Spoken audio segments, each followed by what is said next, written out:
That Day We Left is a 3D adventure game that focuses on meaningful choices and immersive narrative.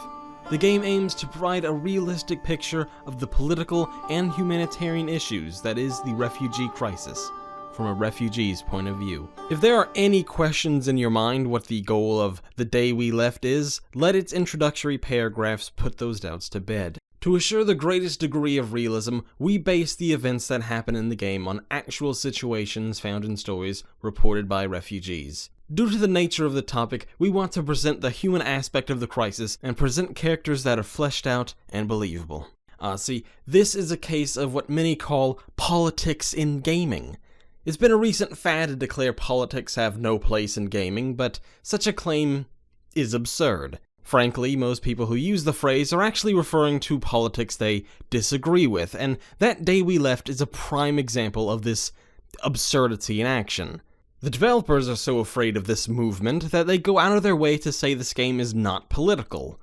That's, or they're totally ignorant about what their game is about, which I find hard to believe.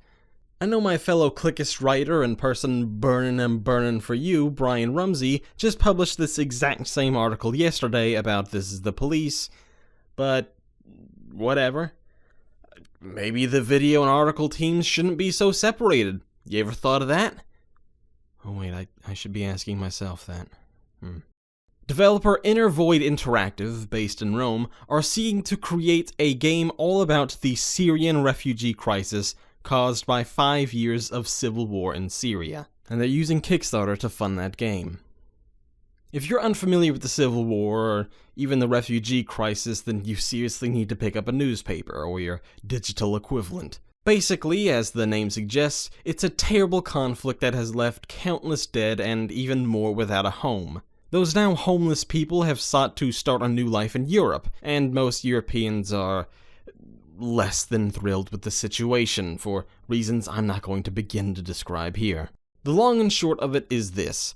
Those people are suffering. The immigrants, not the Europeans, and most of us don't understand their plight. Enter the world of video games, specifically one that places you in the shoes of one such refugee, Rashid and his family.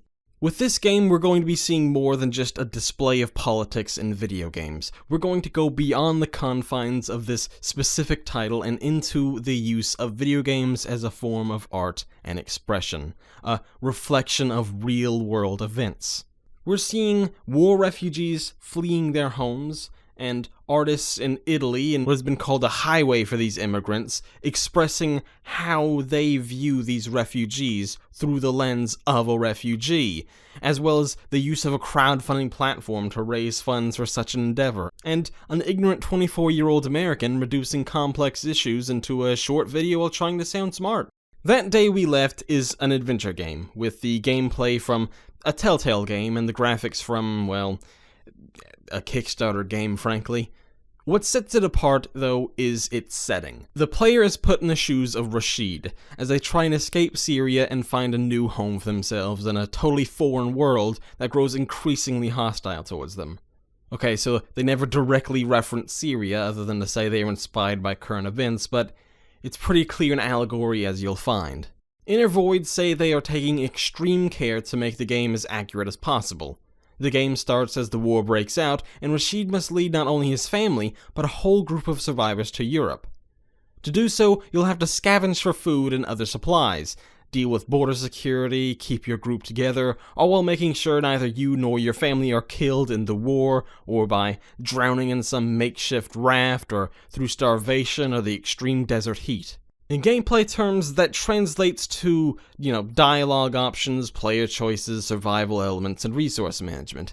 It promises to be a heart-wrenching and emotional experience, one that presents these refugees as neither villains or heroes, just people trying to survive, as the page itself points out. As I mentioned earlier, the developers insist this is an apolitical game, bringing what had so far been an excellent page to a screeching halt. I'm going to read you the entire section labeled Neutral Representation of the Crisis That Refuses to Preach or Take Sides, and afterwards, I want you to try and please explain to me how this game is not political. That Day We Left is not about politics. We won't represent the refugees as invaders or heroes. We will present them as desperate people fleeing from their country, leaving it to the player to draw his or her own conclusions about the subject matter. Our characters are neither saints nor villains, just people. And as we all know, a dualistic ethical approach is not enough to fully describe someone. A person is not good or evil. A person is a complex set of emotions, aims, memories, and qualities.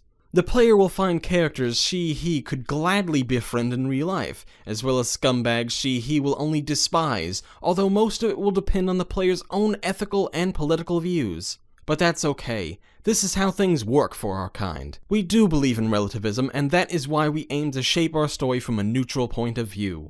That Day We Left is not about politics. See, they are taking sides, or rather, there aren't really sides to take.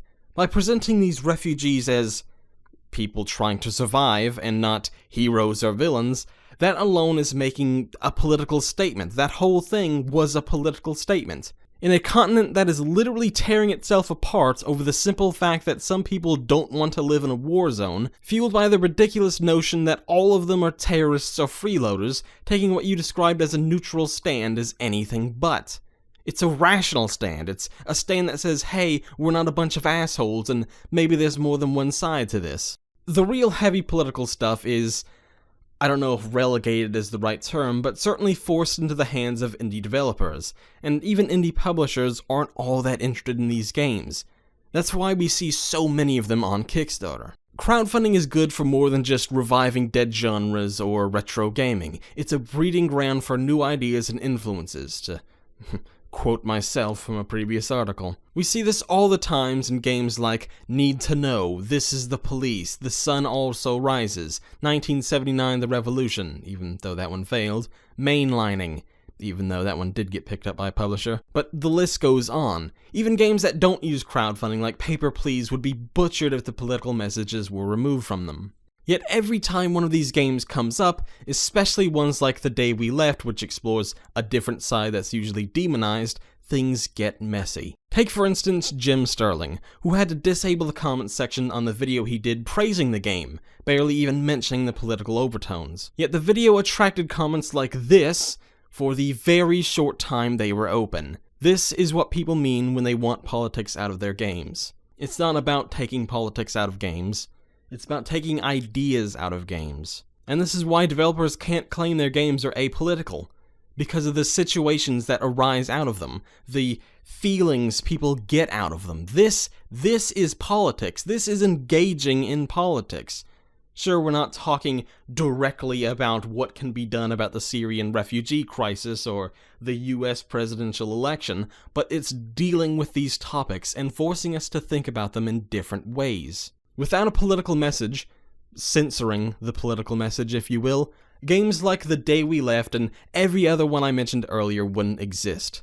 And they wouldn't exist without Kickstarter and other crowdfunding sites either. This is what crowdfunding allows, something no other publisher or developer wants. A political message aimed at not preaching, but simply showing someone from another side of the world what others are going through. Is that really a terrible thing?